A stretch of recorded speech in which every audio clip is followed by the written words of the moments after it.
but I rather like this lead of a column that I wrote last year. It was about a Greenbush resident. His name was Curtis Spike Driver Peterson. He was a pro wrestler. And the lead for that column was the two men using the cover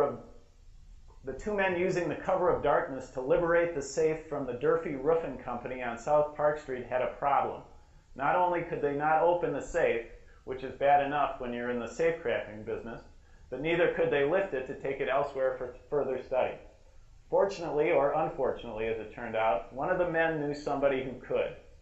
The two men, Kenneth and Louis Dickey, who were brothers, called in reinforcements in the person of Curtis Spike Peterson, a likable Mount Horeb native famous locally as a wrestler for Jimmy Demetroff. And Spike Driver Peterson got the nickname for a wrestling move that he had. I'm not exactly certain what the move was, but he also, according to Joe Cernelli Abufo, who I'm sure you'll hear Joe's name a lot today, is he could also drive a spike through a 2x4 with his fist. So he was a very powerful guy. And he raised rattlesnakes behind a grocery store on Mound Street. So a very colorful character.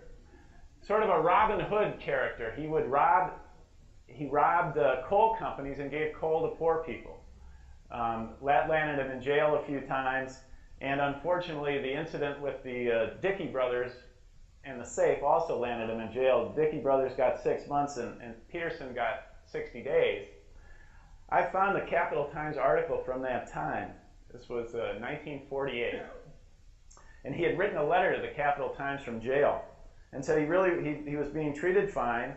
The only thing he didn't really like was the cuisine. The subject of the letter was the jail's cuisine, which Spike found lacking in good Wisconsin dairy products. The paper published his letter, the Cap Times did, and a follow-up a week later in which Spike thanked a local bowling league for delivering the following to jail: a case full of good American cheese sandwiches, thick with cheese and butter, and a plate of pickles and an extra pound of butter for myself. And there was a picture of him on the front page of the Cap Times in jail with all this food.